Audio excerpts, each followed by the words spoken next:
We begin in the subtle gray light just before dawn, when the world is quiet, when the air holds promise, as though something important is waiting to unfold. And in that hour, a voice within us stirs, reminds us that each breath, each heartbeat, each moment matters, even the ones we think are small, even the ones we think are lost. For in their accumulation lies the tapestry of our lives, the choices we make when no one's watching, the dreams that persist in spite of fear, the courage that whispers try again. So we stand, maybe uncertain, maybe trembling, but standing nonetheless, because to stand is already to declare that we are not defeated, that we will face the day even if the day looks long, even if the path ahead is steep.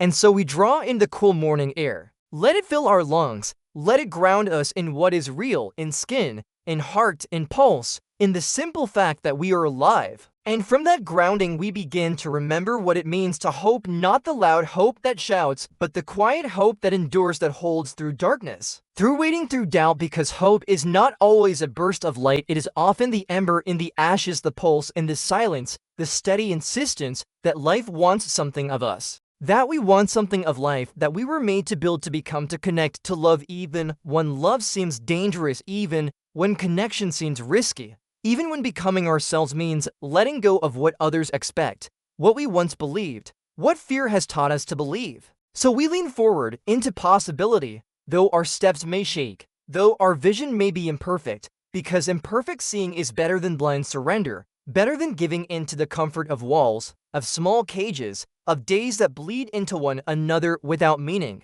And we remind ourselves that progress is not linear, that mistakes are not failures but signposts along the way, that every misstep invites a lesson, every heartbreak opens the space for healing, every loss becomes the ground for compassion, for empathy, for recognizing that we are more alike than we are apart, that beneath our surface of differences, language, culture, history, circumstance, there is a shared longing to matter, to belong, to grow, to leave behind something that sings of our life's passage, something that endures. And so we gather our courage, our misgivings, our scars, and we carry them with us, not as burdens alone, but as maps, as teachers, as the texture of who we are. And perhaps by sharing them, yes, sharing them, we realize the weight is less, the distance shorter, because human hearts reach when we reach, and reach again. And that reaching is itself an act of greatness, even when unseen, even when unpraised. And so we move into the day with purpose, with intention,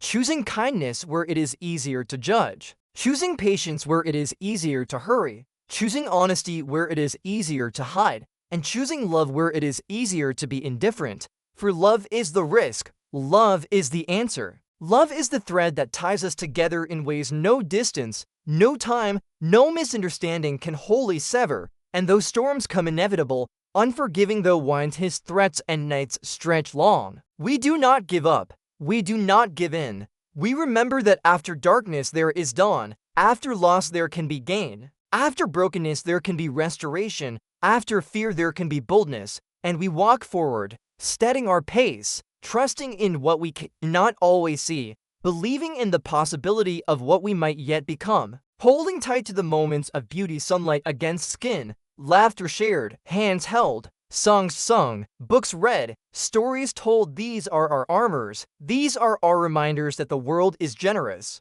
The world is wondrous if we only allow ourselves to be present, to feel, to risk, to hope. So let us begin here, now, with what we have, with who we are, with the scars and dreams alike, reaching toward tomorrow, forging our paths, not perfect, but ours, full of stuttered steps, of hesitation, of fear and falling, but also of rising, of striving, of love. And through that journey we discover, perhaps, that the truest meaning of life is not in what we accumulate, but in what we give, in who we become, in how we show up for others, in the quiet small moments and the grand ones both. So let us move forward together, breathing, hoping, risking, loving, becoming.